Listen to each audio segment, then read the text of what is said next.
We don't need no education.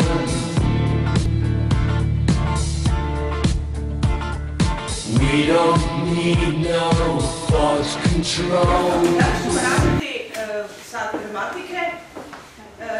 O čemu se radi vidjet ćete nakon ove početne uvodne jedne vježbe, odnosno igre. Budući da će nam trebati glagolska vremena, ja sam ovdje napravila jednu igru. Memorija je vrlo jednostavnu, dječju zapravo igru. I kroz tu igru ćemo ponoviti one najosnovnije pojmove što se tiče glagolskih 2 po 2 polja. Pokušavate zapamtiti što više da povežemo sve pojmove u jedan. Melita, počni. A1, C3. C3, pardon. Otkrila sam krivo. A1, C3. Pluskvamperfekt budu došli. Očito se ne slaže jer će se povući.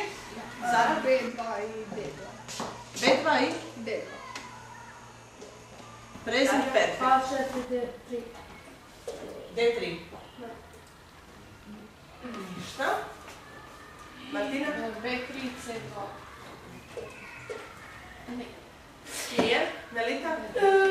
B4, D3.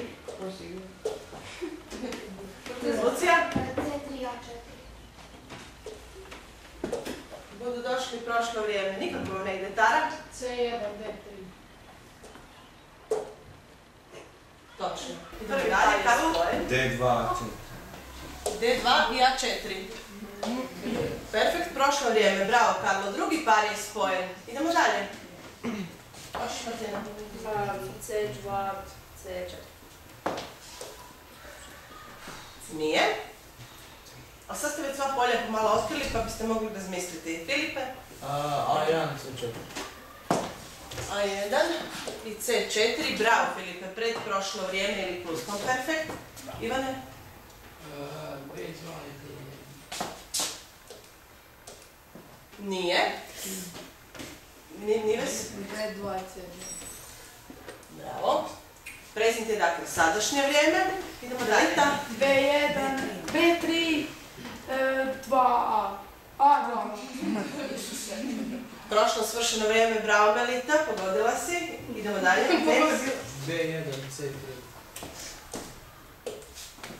Nije. Darija? B1, D1. Bravo, futur je buduće vrijeme. Sad vidite, zato nisam na futur drugi stavila, jer je ovdje općenito futur, a mi imamo dva futura. Teo? B4, C3.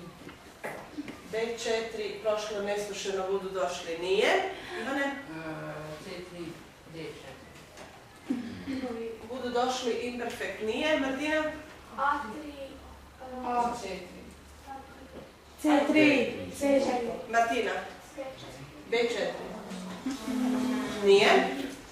Niko? A3, C3.